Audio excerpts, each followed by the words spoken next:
Hello friends, welcome to HCP classes. और आज मैं आपके लिए फिर एक नई वीडियो लेकर आया हूं जिसमें हम बायोलॉजी से रिलेटेड और क्वेश्चंस करेंगे। जैसे हमने पहली वीडियो में कुछ क्वेश्चंस कर लिए थे, तो अब अगला क्वेश्चन है, प्रोटीन निर्माण सतह पर होता है। Protein synthesis takes place on the surface of. तो ध्यान रखना, क्वेश्चन पूछा है प्रोटीन निर्माण किस सतह पर होता है।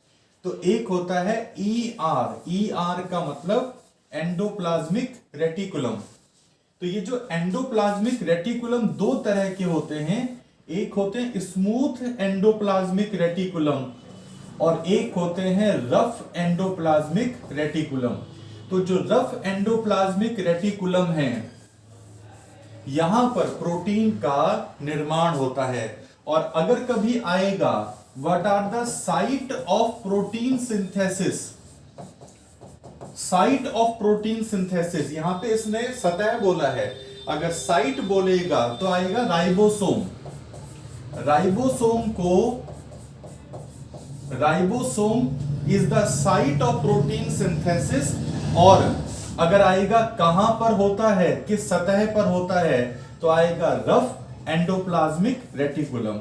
अब ये रफ एंडोप्लाज्मिक रेटिकुलम के बारे में और क्वेश्चन क्या बनते हैं, तो यहां पर एक क्वेश्चन बनेगा, एंडोप्लाज्मिक रेटिकुलम की खोज किसने करी। तो कीथ पॉर्टर ने अंतः प्रदर्वी जालिका, हिंदी में बोलते हैं इसको अंतः प्रदर्वी जालिका, इंग्लिश में बोलते हैं एंडोप्लाज्मिक रेटिकुलम।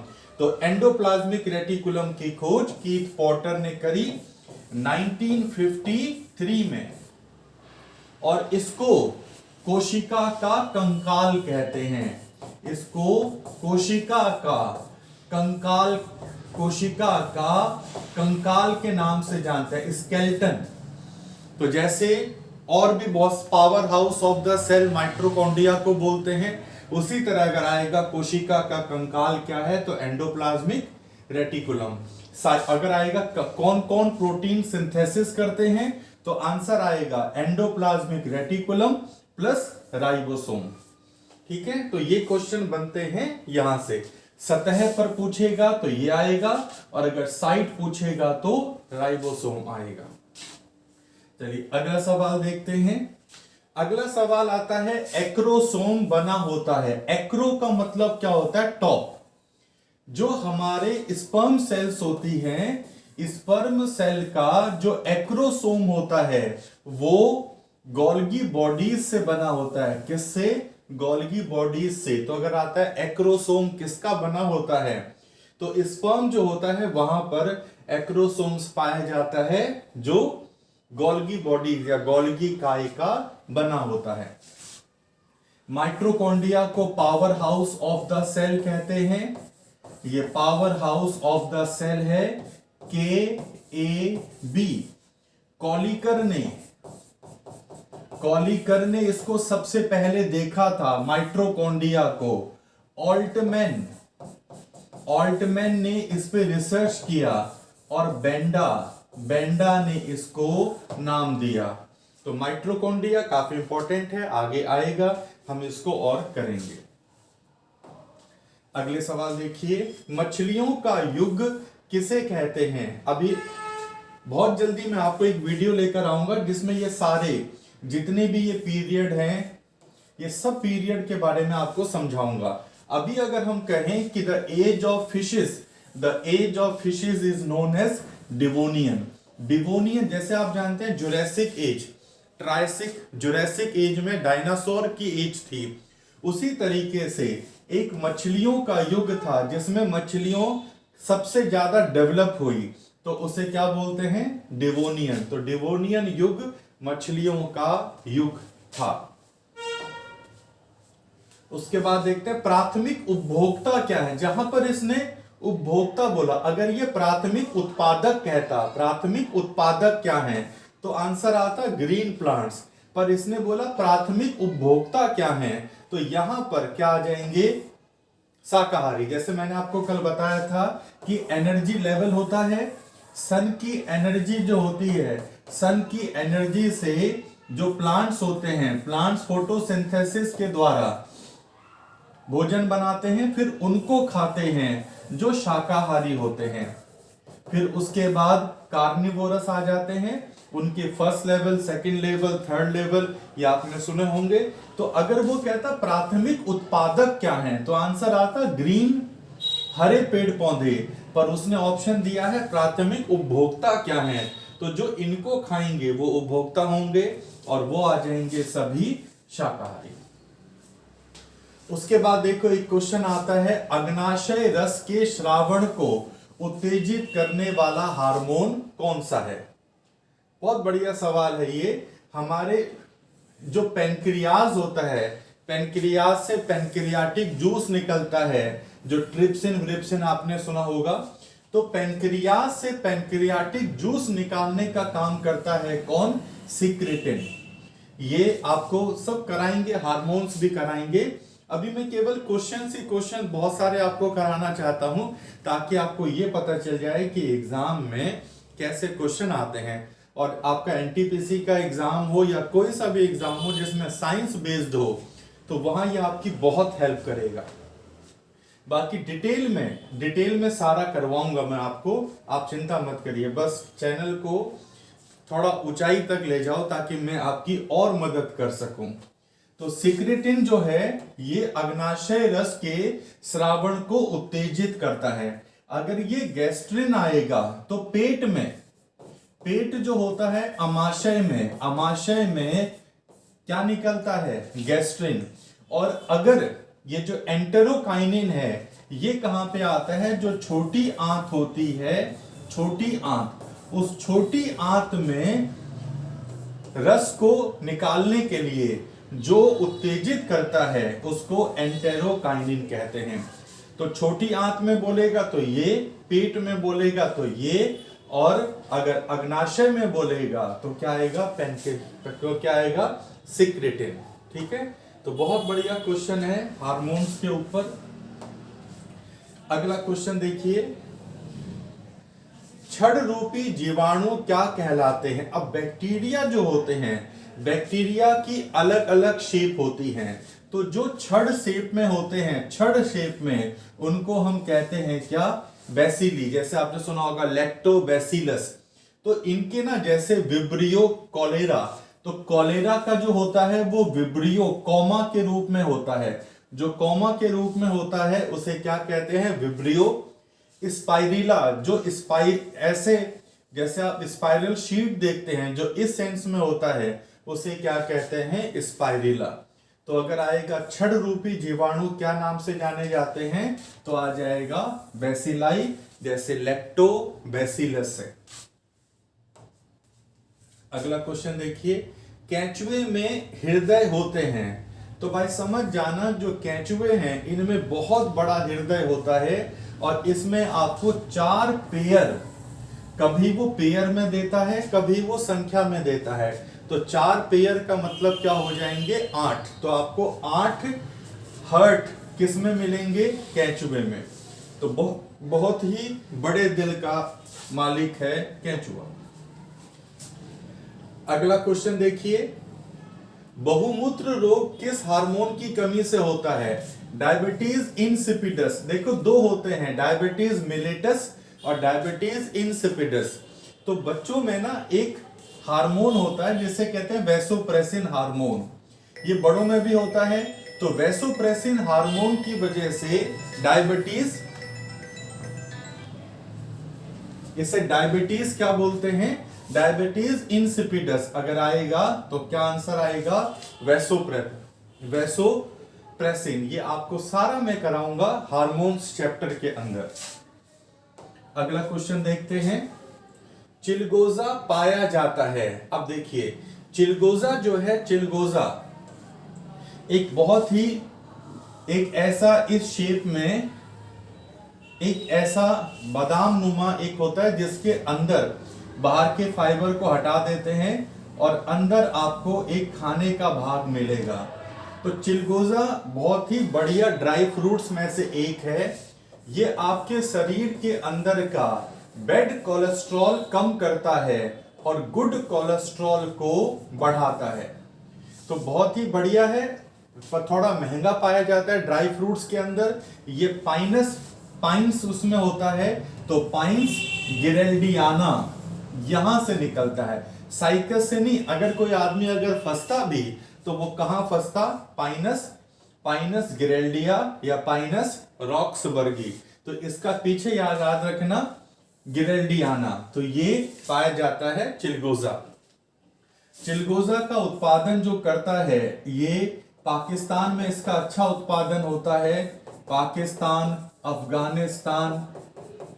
अफगानिस्तान, ईरान, जितने भी इधर की कंट्री हैं वहां पर चिलगोजा आपको बहुत ही अधिक मात्रा में मिलता है। उसके बाद आता है रॉबर्ट ब्राउन अपनी किस खोज के लिए जाने जाते हैं। अब सब जानते हैं रॉबर्ट हुक और रॉबर्ट ब्राउन को। तो रॉबर्ट हुक ने, ध्यान रखना, कंफ्यूज मत होना, रॉबर्ट हुक अगर आता है तो रॉबर्ट हुक ने कोशिका की खोज करी थी। Cell was discovered by Robert Hooke. पर जब कोशिका के अंदर जो होता है जिसे हम कहते हैं न्यूक्लियस, तो न्यूक्लियस की खोज किसने करी थी, रॉबर्ट ब्राउन ने।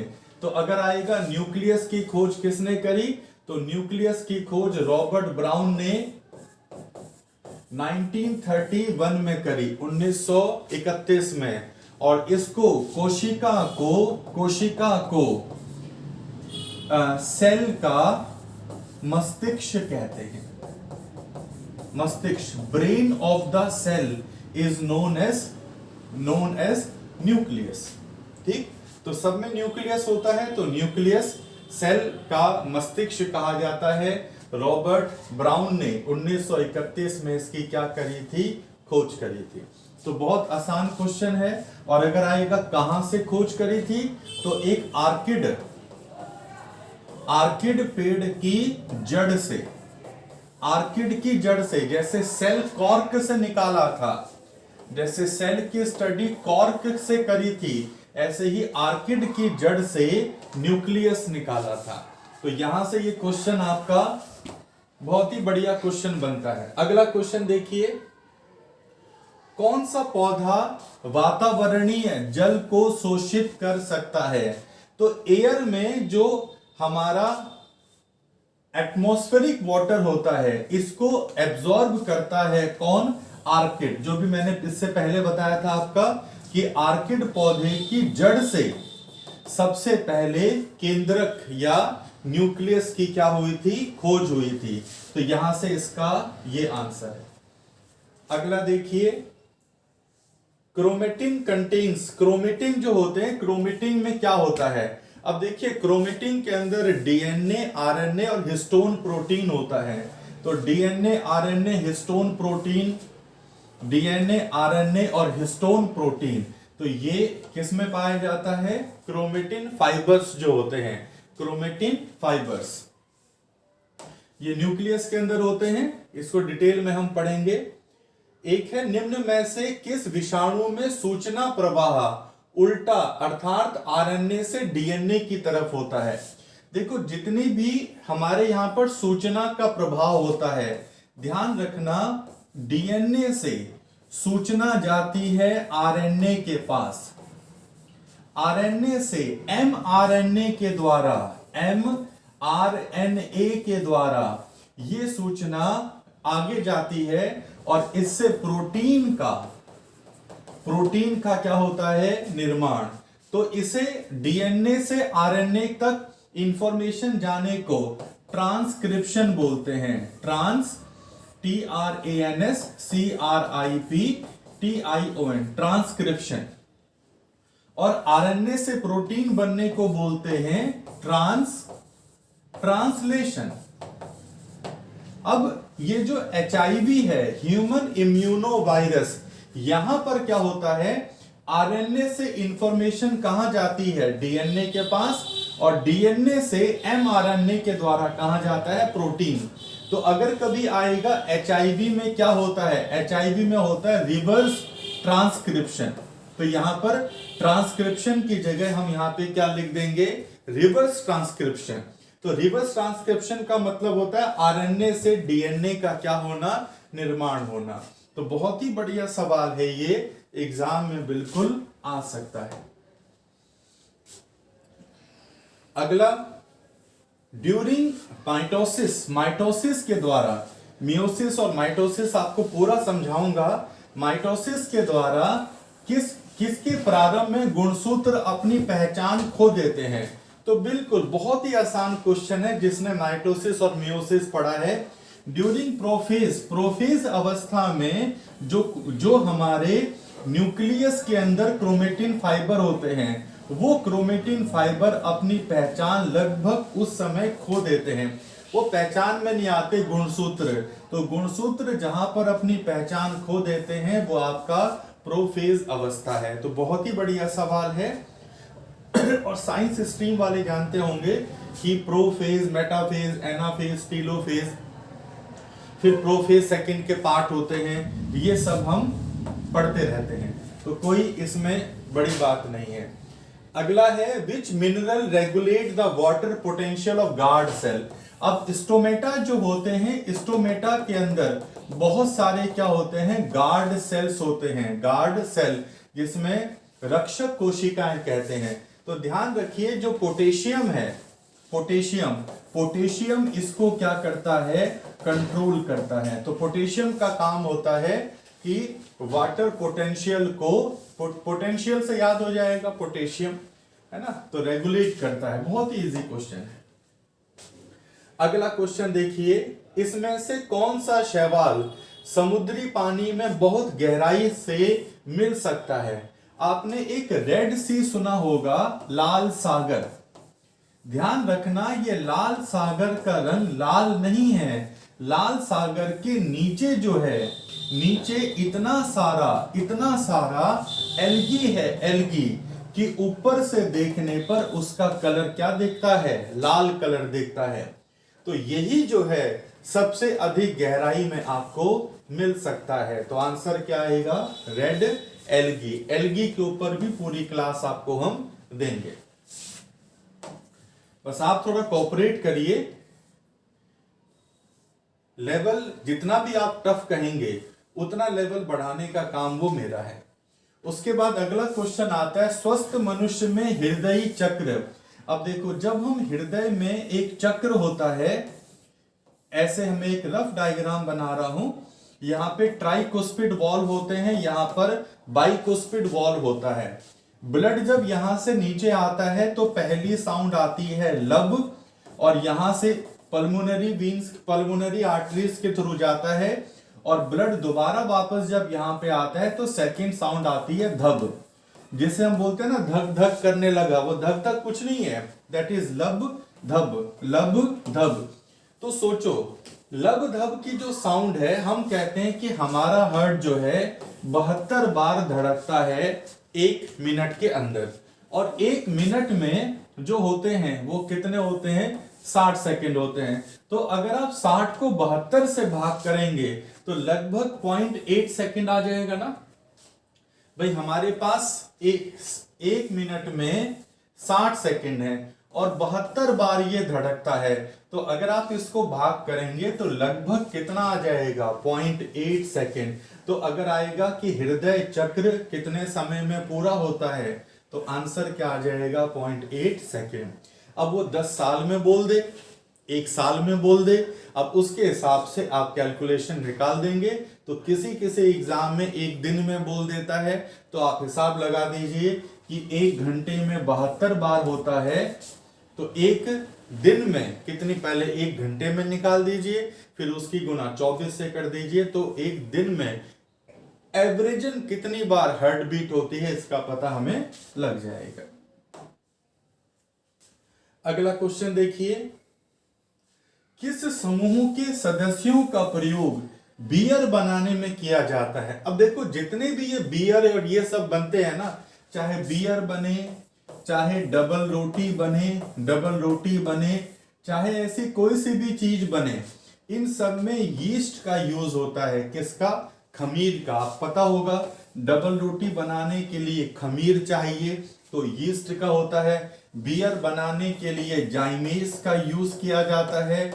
जाइमेज एथिल अल्कोहल से क्या बन जाता है भाई, एथिल अल्कोहल बनता है इससे C6H12O6 और O6, और यहां पर जब ये आ जाता है जाइमेज आ जाता है तो इसकी मदद से C2H5OH का निर्माण होता है जिसे एथिल अल्कोहल कहते हैं। तो ऐसा कोई सा भी क्वेश्चन आएगा तो आपका आंसर क्या होगा, ईस्ट होगा। तो बहुत ही बढ़िया क्वेश्चन है, एग्जाम में आता रहता है।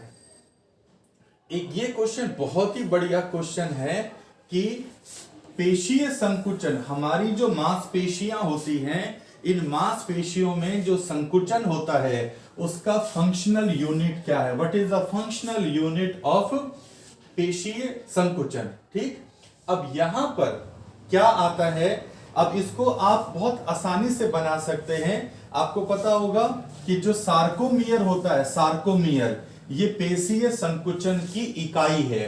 अब क्या होता है ये पेशीय संकुचन, हमारे पेशियों में जो मूवमेंट होती है। अच्छा, ये तो सबको पता होगा कि हमारे शरीर में 639 क्या है, मसल्स हैं, ये तो सब जानते ही है। हमारे शरीर में 639 क्या होती है, मसल्स। इसमें से 180 मसल्स जो होती हैं वो सबसे अधिक हमारी कहां पर होती हैं, पीठ पर होती हैं। ठीक, और मसल्स के बारे में हम पूरा एक टॉपिक अलग से पढ़ेंगे कि मुस्कुराने के लिए कितनी मसल्स चाहिए, फ्रॉन गुस्से के लिए कितनी मसल्स हमें चाहिए होती हैं। ठीक है ना, एक एथलीट को अधिकतम कितने मसल्स की आवश्यकता पड़ती है। तो ये हम बहुत सारी चीजें मसल्स के ऊपर हम पढ़ेंगे, तो थोड़ा इसमें टाइम लगेगा, कुछ भी नहीं है। पर अभी मैं आपको थोड़ा क्वेश्चंस दिखाना चाहता हूं ताकि आपको पता चल जाए, और स्पीड अगर थोड़ी सी ज्यादा है तो थोड़ी कम कर दूंगा, क्योंकि जब क्वेश्चन, देखिए एग्जाम में भी ऐसा ही होता है, जब आप क्वेश्चंस पढ़ते हैं और आपको क्वेश्चंस अच्छी तरह आता है तो आप उसको फटाफट से सॉल्व कर देते हैं। और जीएस में जितना जल्दी आप सॉल्व करेंगे एफिशिएंसी के साथ, उतना आपका समय दूसरे सेगमेंट के लिए बच जाता है। तो देखो, उत्परिवर्तन अधिकतर होते हैं, म्यूटेशन की जो हम बात करते हैं, म्यूटेशन जो होता है, म्यूटेशन की खोज हुगो डी ब्रीज ने करी। हुगो डी ब्रीज ने म्यूटेशन की क्या करी थी, खोज करी थी। अब जितना भी म्यूटेशन होते हैं ना, ये आपका 75% से ज्यादा म्यूटेशंस जो होते हैं ये हमारे शरीर के लिए क्या होते हैं, हानिकारक। तो म्यूटेशन बेनिफिशियल बहुत ही रेयर मात्रा में होते हैं। अधिकतर जो म्यूटेशंस होते हैं वो सारे के सारे हानिकारक म्यूटेशंस में आते हैं। और ध्यान रखिए, जब ऐसा क्वेश्चन आता है, एक नए जीव की उत्पत्ति, एक नए जीव की उत्पत्ति में सबसे मेन रोल प्ले कौन करता है, तो जब कभी भी एक नया जीव बनता है तो नए जीव की उत्पत्ति में म्यूटेशन सबसे महत्वपूर्ण रोल प्ले करता है।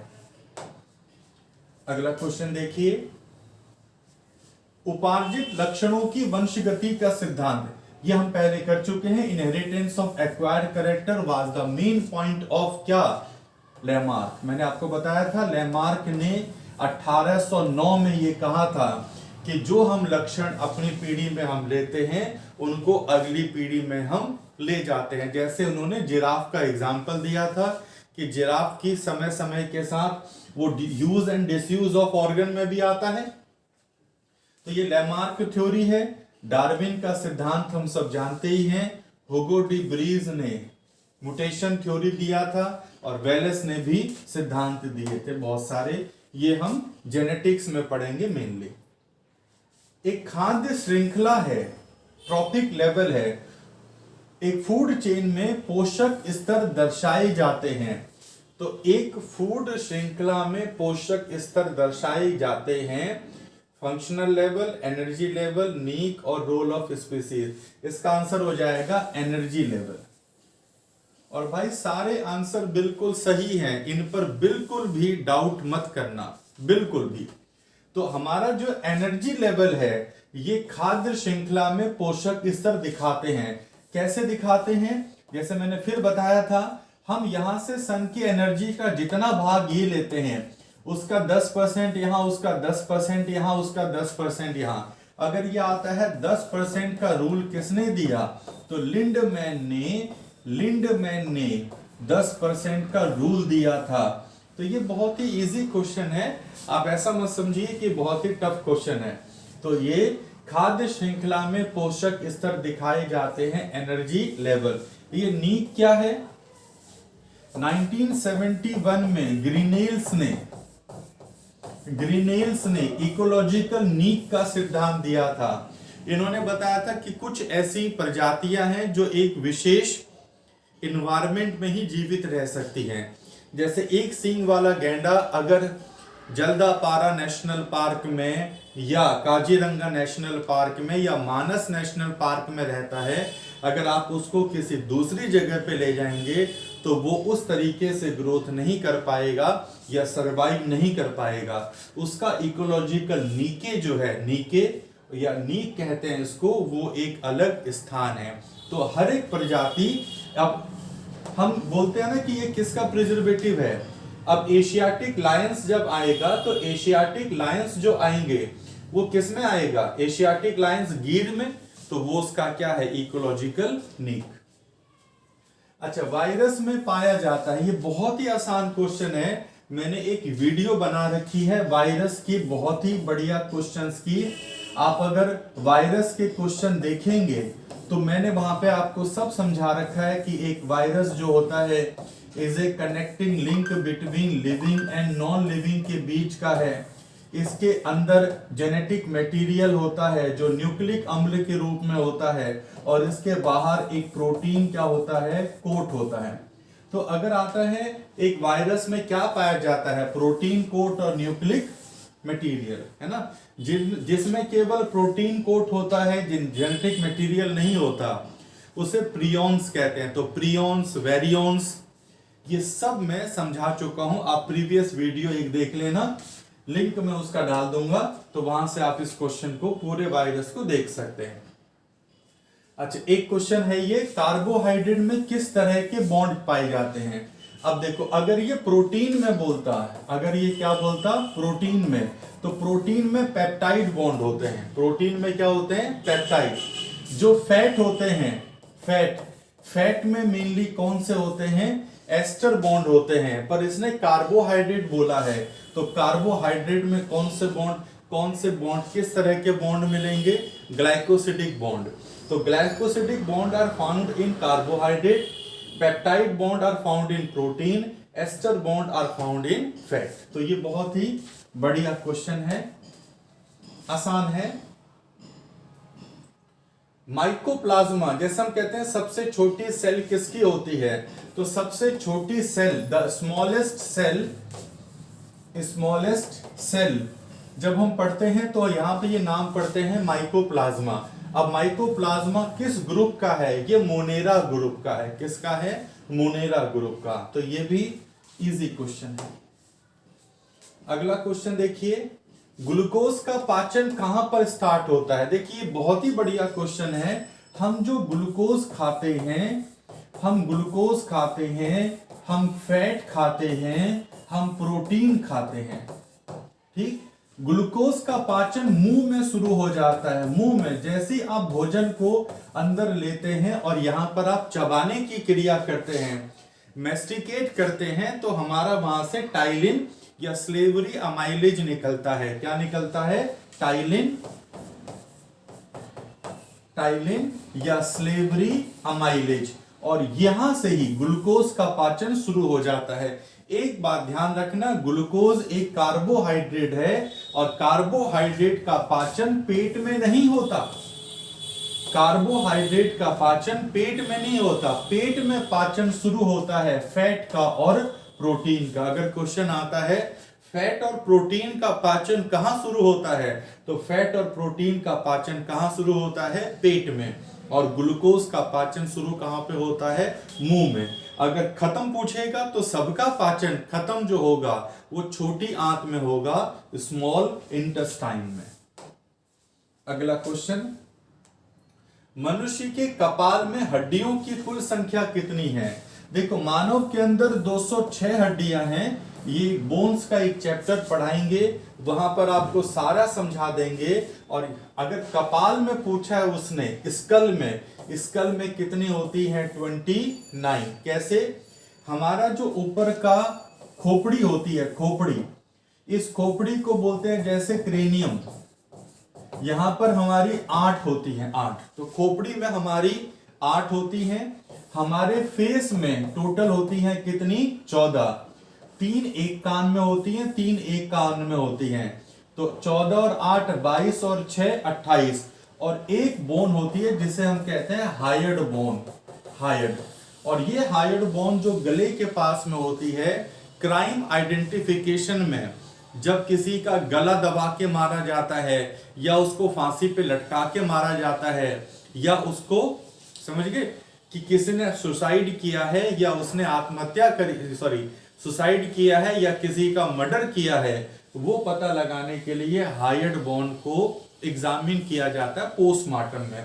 तो ये टोटल 29 हो गए ना क्रेनियम, और 14 फेस की, फेशियल, और 3 स्कान की, 3 स्कान की, और एक क्या हो गया? Hired bone. ये आपको सब बता देंगे। 30 एक हाथ में होती हैं, 30 एक हाथ में होती हैं, 30 एक पाँव में, 30 एक पाँव में। ये स्टर्नम एक होता है, यहाँ से 24 हमारे रिब्स होते हैं। पीछे जो वर्टिब्रल कॉलम होता है, यहाँ पर 26 होते हैं। और 1-2 हमारे पेल्विस गर्डिल होते हैं, पेल्विस गर्डिल, और यहाँ पर हमारे पिक्टोरियल गर्डिल्स होते हैं। तो ये सब मिलाकर हम 206 हड्डियां आपको पढ़ाएंगे। तो सबके नाम पढ़ेंगे, हड्डियों का एक अलग टॉपिक आएगा। चलिए अगला क्वेश्चन देखते हैं। ये क्वेश्चन मुझे आपको इसलिए कराना था क्योंकि कई बार क्वेश्चन पूछा जाता है, सबसे बड़ा पादप अंड किसमें होता है? साइकस में। सबसे बड़ा पुष्पंग किसमें होता है? साइकस में। सबसे बड़ा क्रोमोसोम्स किसमें है? शैवाल में। सबसे बड़ा बीजांड ओव्यूल कहां पर है? साइकस में। सबसे बड़ा फल को, ये दोनों नहीं भी याद करेंगे चल जाएगा। वैसे सबसे ज्यादा क्रोमोसोम किसमें होते हैं? ऑफियोग्लोसस में। सबसे कम क्रोमोसोम किसमें होते हैं? हिप्लोपस थ्रेलिसिस में। सबसे बड़ा फल कौन सा है? लोडोसिया। ये क्वेश्चन कई बार आता है, सबसे बड़ा फल। सबसे छोटा पादप बीज कौन सा है? आर्किड का सबसे छोटा बीज होता है। सबसे बड़ा बीज किसका होता है? फिर दोबारा से किसका? लोडोसिया का। सबसे छोटा बीज किसका होता है? आर्किड का। वही क्वेश्चन दोबारा आ गया। सबसे बड़ा फल, फूल, पुष्प जो होता है वो रिफ्लेशिया होता है। सबसे छोटा फूल आता तो वुल्फिया आता है, इसमें लिखा नहीं है, वुल्फिया। वुल्फिया सबसे छोटा फूल है। और इस तरीके सबसे छोटी पादप कोशिका अभी मैंने बताया था किसकी होती है? माइकोप्लाज्मा की। और सबसे बड़ा पादप गुणसूत्र किसका होता है? ट्रिलियम का। आपको याद कौन सा करना है? एक आपको ये वाला याद रखना है, ये दोनों ओव्यूल वाला कई बार क्वेश्चन पूछा जाता है। एक सबसे बड़ा पुष्प और सबसे छोटा पुष्प, आप इन्हें याद कर लेंगे तो आपका अच्छे लेवल पर आपका एक सवाल जो है वो बिल्कुल तैयार हो जाएगा। तो इसको उतार लीजिए, है ना। अब आपके उतारने तक तो बहुत टाइम लग जाएगा, इसको पॉज कर लीजिए, पॉज करके इसको उतार लीजिए। मैंने इसको बड़ा कर दिया, इससे बड़ा ज्यादा ये हो नहीं सकता है। लाइक भी करते रहना भाई, अगर समझ में आपको अच्छा आए तो लाइक बहुत करिए। लाइक करने से सिर्फ और सिर्फ क्या होता है कि हमें थोड़ा सा और अच्छी इंस्पिरेशन मिलती है। क्लास में क्या होते हैं, बच्चे अटेंटिव होते हैं तो मन करता है बहुत पढ़ाने का, बच्चे अटेंटिव नहीं होते तो क्योंकि ये लाइव क्लास नहीं है तो इसलिए आप इसको लाइक और शेयर कर ले। फ्लेम सेल्स कहां पर होती हैं? फ्लेम सेल्स जो होती हैं एक एक्सक्रीटरी ऑर्गन है। क्या? एक्सक्रीटरी ऑर्गन, मतलब जो वेस्ट मटेरियल को क्या निकालती हैं? बाहर। यहां से एक क्वेश्चन, ये इसको याद कर लेना, यहां से एक क्वेश्चन आएगा। आप एक याद कर लेना, नेफ्रीडिया। नेफ्रीडिया एक्सक्रीटरी ऑर्गन है किसमें? एनालिडा में। किसमें? एनेलिडा, है ना। कैबर्स का अंग ये मोलस्का में होता है, यूनियो में। मेलपिगियन ट्यूब्यूल्स ये कीटो में होते हैं, ऑर्थोपोडा में। ये इनको जरूर याद करना, एक इसको और रेने सेल्स नहीं भी याद करेंगे तो चल जाएगा।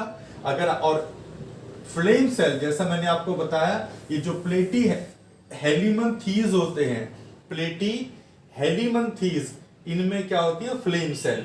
तो ध्यान रखना, flame cell, renette cell, nephridia, Keber's organ और मेलपीगियन सेल, ये दो नहीं भी याद करेंगे तो चल जाएगा।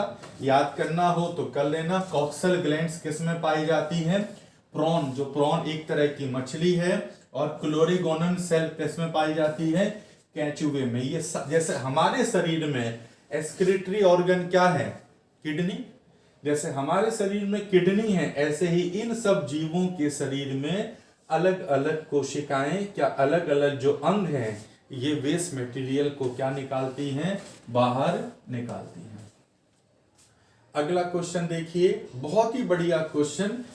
येलो बोन मैरो का काम क्या। अब हमारे शरीर में दो बोन मैरो होते हैं, red bone marrow. Red bone marrow में तो निर्माण होता है किसका, बहुत सारे प्रोटीन होते हैं, उनका निर्माण भी होता है, ब्लड का निर्माण भी होता है रेड बोन मैरो में। पर ये येलो बोन मैरो जो होते हैं, पीत रुधिर कोश, पीत अस्थि मज्जा, यहाँ ध्यान देना, ये फैट डिपोजिशन का काम करते हैं। क्या, फैट डिपोजिशन। तो फैट डिपोजिशन में तो एक तो ये याद करते हैं, एक हमारे यहाँ पर एक थाइमस ग्लैंड होती है, थाइमस ग्लैंड, उस थाइमस ग्लैंड का काम भी फैट डिपोजिशन है। और अगर आएगा फैट डिपॉजिट कहाँ पे होते हैं, तो हमारे शरीर में एक एडिपोज टिश्यू होते हैं। क्या होते हैं, एडिपोज टिश्यू। और इन्हीं एडिपोज टिश्यू में हमारा फैट जो होता है, फैट वो क्या होता है, जमा होता है। तो फैट डिपोजिशन कहाँ पे होता है, एडिपोज टिश्यू में। तो ये आपका बहुत बढ़िया क्वेश्चन सॉल्व हो गया। बिना निषेचन के जब फर्टिलाइजेशन नहीं होता और बिना फर्टिलाइजेशन के फ्रूट का निर्माण करता है, तो उसको क्या बोलते हैं, पार्थिनोकार्पी। पार्थिनोजेनेसिस नहीं, पार्थिनोकार्पी। बिना निषेचन के फल का निर्माण पार्थिनोकार्पी कहलाता है।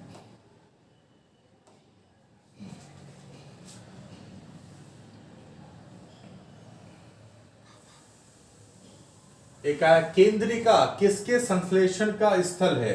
देखो, केंद्रिका का मतलब होता है जो हमारा न्यूक्लियस होता है, न्यूक्लियस का भी एक न्यूक्लियस होता है, उसे कहते हैं केंद्रिका। फोमेन और मोंटाना ने, फोमेन प्लस मोंटाना ने न्यूक्लियोलस की, मोंटाना ने न्यूक्लियोलस की खोज करी। मतलब हमारे सेल का एक केंद्रक होता है न्यूक्लियस, और न्यूक्लियस का भी एक न्यूक्लियोलस होता है, जिसे क्या बोलते हैं, केंद्रिका। तो केंद्रिका का किसके संश्लेषण का स्थल है, किसका, आरएनए का, राइबोसोमल आरएनए। आरएनए का नाम क्या होता है, ribosomal RNA. MRNA messenger RNA, ठीक है। उसके बाद में किस वैज्ञानिक ने कोशिका सिद्धांत का अंतिम स्वरूप दिया। तो 9th क्लास में भी इसको पढ़ते हैं, स्लाइडेन एंड स्वान। अगर आता है cell theory was given by, cell theory was given by, तो समझ जाना इसमें आंसर क्या आएगा, स्लाइडेन एंड स्वान ने सेल थ्योरी दिया था। तो ये क्वेश्चन यहां से हो जाएगा। उसके बाद देखो, राइबोसोम्स की संरचना कैसी होती है। अब राइबोसोम्स की जो संरचना होती है, इसमें आरएनए और प्रोटीन्स होते हैं। राइबोसोम्स में आरएनए और प्रोटीन्स, ये इसकी संरचना का क्या है, मेन पार्ट होता है। तो यहां से ये हो जाएगा। कौन सा हार्मोन टेस्टिस के द्वारा बनाया जाता है। तो नाम से ही पता चलता है, ह्यूमन में टेस्टिस होते हैं, टेस्टिस। देखिए, टेस्टिस जो स्कॉटम में होते हैं, यहां पर दो, यहां टेस्टिस होते हैं, यहां का टेम्परेचर बॉडी के टेम्परेचर का 2 डिग्री सेल्सियस क्या होता है, कम। इसलिए टेस्टिस हमारे शरीर के बाहर लटकते हैं, और यहीं से ही निर्माण होता है टेस्टोस्टेरोन का। किसका, टेस्टोस्टेरोन का। तो टेस्टोस्टेरोन कहां से निकलते हैं, ये जो दाढ़ी मूंछ आनी शुरू होती है 12-13 साल के अंदर, ये सब टेस्टोस्टेरोन के कारण होता है। जो बॉडी बिल्डर होते हैं, बॉडी बिल्डर इसी टेस्टोस्टेरोन को डेवलप करने का काम करते हैं। अच्छा, एक है आइलेट्स ऑफ लैंगरहैंस। लैंगरहैंस की दीपिकाएं कहां पाई जाती हैं? तो देखो, जब हम पेनक्रियास की बात करते हैं, पेनक्रियास के अंदर हमारी क्या होती हैं? लैंगरहैंस की दीपिकाएं या आइलेट्स ऑफ लैंगरहैंस। और यहां से ये डक्टलेस हैं, इनमें डक्ट नहीं होता, तो डक्टलेस ग्लैंड्स इन पेनक्रियास। और यहीं से ही पेनक्रियास की इसमें एक अल्फा सेल होती है, एक बीटा सेल होती है और एक लैम्डा सेल होती है। तो वहां से अलग अलग क्या निकलते हैं? हार्मोन्स निकलते हैं, जैसे ग्लूकागोन हम कहते हैं, इंसुलिन हम कहते हैं। इंसुलिन कहां से निकलता है? बीटा सेल से। इंसुलिन आपने सुना होगा, इंसुलिन का निर्माण बीटा सेल से। तो हार्मोन चैप्टर में ये सब आपको पढ़ाएंगे। उसके बाद अगला क्वेश्चन देखें, पहले स्तनी पैदा हुए थे। तो जब हम बात करें कि पहले स्तनी किस एज में पैदा हुए, पहले मैमल्स, तो पहले मैमल्स जो पैदा हुए थे वो पर्मियन युग में पैदा हुए थे। फर्स्ट मैमल, जैसे ह्यूमन आदमी, ह्यूमन बीइंग क्या है? मैमल से। वेल भी एक क्या है? मैमल है ना? वेल मछली नहीं है, वेल मैमल्स। मैमल्स वो होते हैं जिसमें ममेरी ग्लैंड्स होती हैं, जो बच्चे पैदा करते हैं और अपने बच्चों को दूध पिलाते हैं। कुछ इसके अपवाद भी होते हैं, जैसे डक बिल प्लेटिपस, वेल एकाडिना। और एक प्रजातियों की उत्पत्ति, origin of species. The origin of species एक किताब थी चार्ल्स डार्विन की। किसकी किताब थी? डार्विन की। और डार्विन की एक किताब हमारी कब आई? 1859 में। ये ईयर बहुत इंपॉर्टेंट है। एक तो चार्ल्स डार्विन की पुस्तक आई ओरिजिन ऑफ स्पीसीज, और दूसरा इसी साल 1859 में रिटर ज्योग्राफी के दो महान ज्योग्राफर थे, रिटर और हम्बोल्ट। इन दोनों को मॉडर्न ज्योग्राफी का पिता कहते हैं। मॉडर्न ज्योग्राफी का पिता रिटर और हम्बोल्ट। इस रिटर और हम्बोल्ट की मृत्यु भी 1859 में हुई थी। और 1859 में ही चार्ल्स डार्विन ने अपनी किताब लिखी थी ओरिजिन ऑफ स्पीसीज। और इसके जहाज का नाम था बीगल। और इस बीगल जहाज पर बैठ करके इसने कई खोजें करी। तो ये सब ज्योग्राफी, ये सब बायोलॉजी का एक कुछ क्वेश्चंस का हमने कलेक्शन किया था। अगर आपको ये वीडियो बढ़िया लगे तो आप हमें यहाँ पर कमेंट्स में लिखिए। ऐसे ही बहुत सारी वीडियोस आपके लिए और ले आएंगे।